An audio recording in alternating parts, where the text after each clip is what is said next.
Please welcome to the stage, Evan Brown.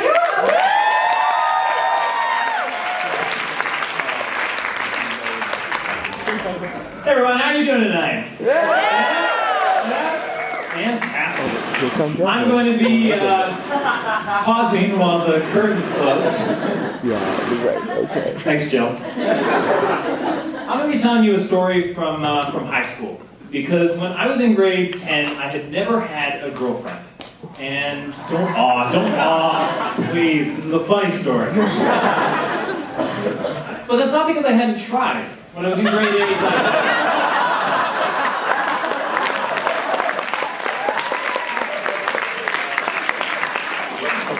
When I was in grade 8, I'd asked a girl to see a movie with me. I said, "Hey, Anna, would you like to see Spider-Man 3 with me?" And she said, "No." No. And then she moved back to Greece a week later.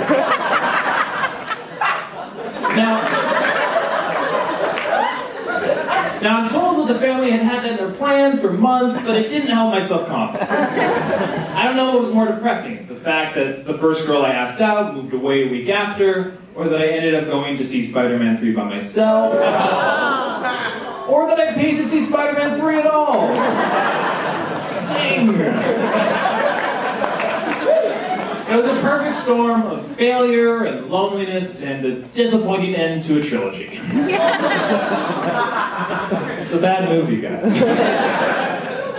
So by the time I was in grade 10, I still hadn't regained the confidence to ask out a girl. I mainly had a daily regimen of buying $10 of candy after school, playing Halo 3, and quitting Halo 3 because I had to throw out my $10 of candy. But there was a girl I liked. There was a girl I liked named Hannah Foster, and she sat next to me in social studies class. And we always had these chats before class where I'd go, "Oh, it's raining so much outside."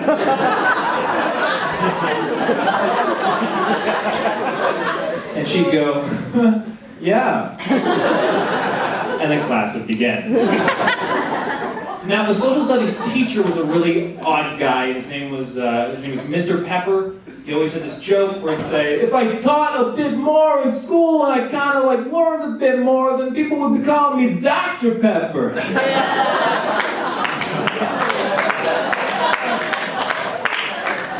And we would get that same response to him. But what made Mr. Pepper a bit of an odd guy is that he was a bit flirty, not with the students, but just kind of in the way he talked. Like, for example, whenever two desk mates would be, chatting a bit much during work, he'd kind of sneak up behind them and stand tall and go, "Geez, why don't you get a room?"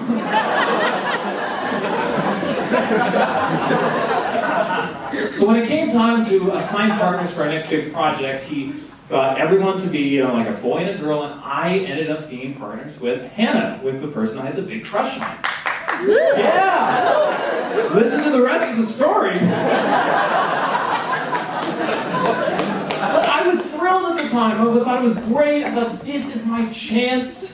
I didn't know what I thought was going to happen. I'm like, "Oh, can you pass me the glue stick? Let's make out." I don't know. So the project was that we were going to look at different cultures, and to make it fun, it was going to be, we're going to look at the famous people of different cultures. And I was all fine. So what happened is that Mr. Pepper, he went around the class, he gave little tiny slips to everyone, and we got the assignment of famous Indians. So we had to that was what our project was. Now what the project was that it was two parts. It was a visual part and an oral part. And Hannah thought it was best that she make the oral part, the speech about our assignment, and I was to make the poster board, and I was to glue on all the faces of the people in the biographies, and have it all be separate, so that she does her part and I do my part. And I know, I crushed my dreams of us sitting on my bed, and there's rain on the roof, and I'm like, "Oh, it's raining so much."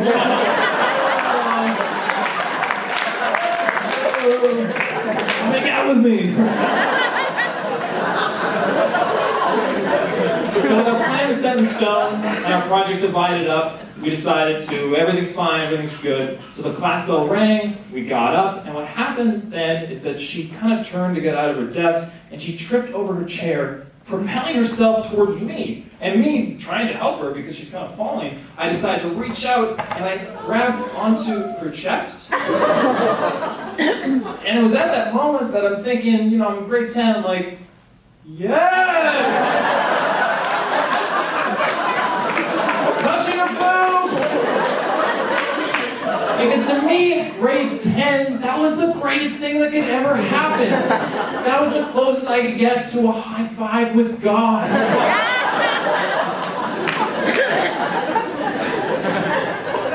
So she stands up, she gets her books, and she goes, and then over my shoulder, I hear Mr. Pepper say, "Whoa, leave second base for gym class."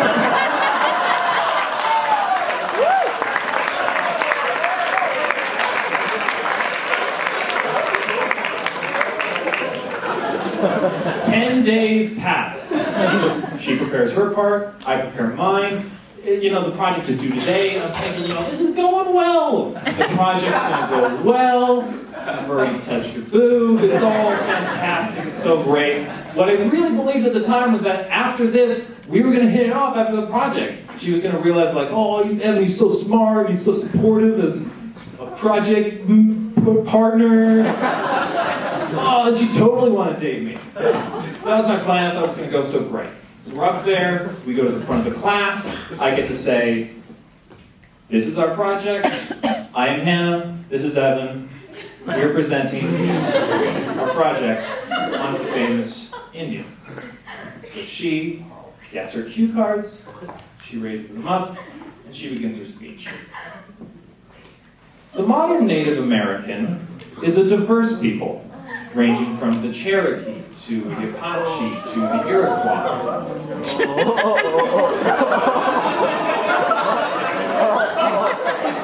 I still have to tell the joke. It is at that moment that my smile gets turned upside down as I realize that when we had been given the project of famous Indians, what our teacher really meant was famous Native Americans. And not what I thought it was, which was famous people from India. A common mistake, but not one that a social studies teacher should make. So as Hannah finishes her beautiful speech, ending with the words, "It is with our own self-examination that we can truly begin to understand the question, what is home?"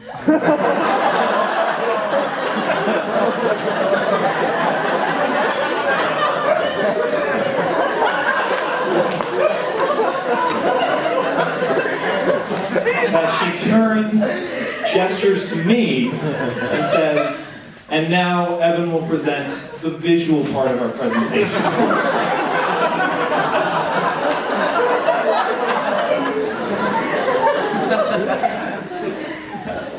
The room goes hush. And as I stare into the lifeless brown wallpaper at the back of the room, I reveal the poster board that has the faces of Cal Penn, Mindy Kaling, and M. Night Shyamalan.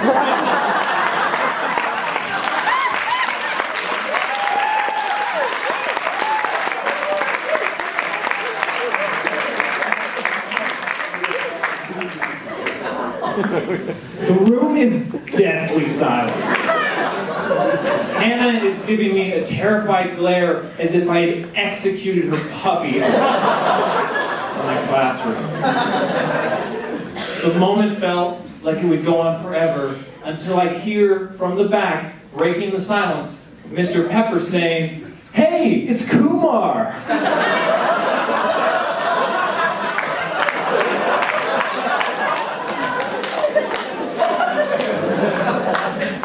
Collectively, we received a 50% mark for our project. So that was fun because I didn't really go to that class after that, and I felt my chances with Hannah were blown. If there's any morals for the story, I have two. It's never trust the pervy, weird social studies teacher. And number two, at least I touched the boob.